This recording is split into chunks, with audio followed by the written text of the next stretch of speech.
रिया के हाथ कांप रहे थे। उसने अपने फ़ोन को कसकर पकड़ा हुआ था।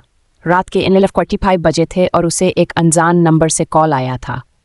दूसरी तरफ से जो आवाज़ आई वो अजीब थी, बिल्कुल बदली हुई, इंसानों जैसी नहीं। अपने घर से अभी निकल जाओ। उसका दिल जोर से धड़कने लगा। उसने अपने अंधेरे कमरे में नज़र घुमाई। बाहर तेज हवा चल रही थी, खिड़कियों को हिला रही थी। शायद कोई मजाक कर रहा है, लेकिन उसके अंदर एक अजीब सा डर सरकने लगा था। उसका दिल कह रहा था कि उसे इस चेतावनी को गंभीरता से लेना चाहिए। उसने अपनी जैकेट उठाई और दरवाजे की तरफ बढ़ी। तभी ठक आवाज़ किचन से आई थी। रिया सकते में आ गई। वो अकेली रहती थी, किसी और के पास चाबी नहीं थी। उसने धीरे धीरे सिर घुमाया। किचन की लाइट हल्की सी झपक रही थी, अजीब साए बना रही थी। क्या मैंने कोई खिड़की खुली छोड़ दी थी? गहरी सांस लेते हुए उसने हिम्मत जुटाई और धीरे धीरे किचन की तरफ बढ़ी।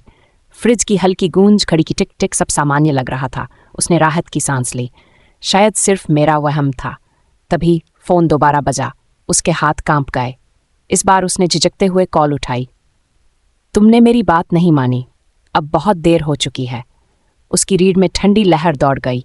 उसने घबराकर चारों तरफ देखा। कमरे में एक अजीब सी चुप्पी थी और फिर चर्रर। पीछे फर्श पर किसी के कदमों की हल्की आहट। रिया घूमी।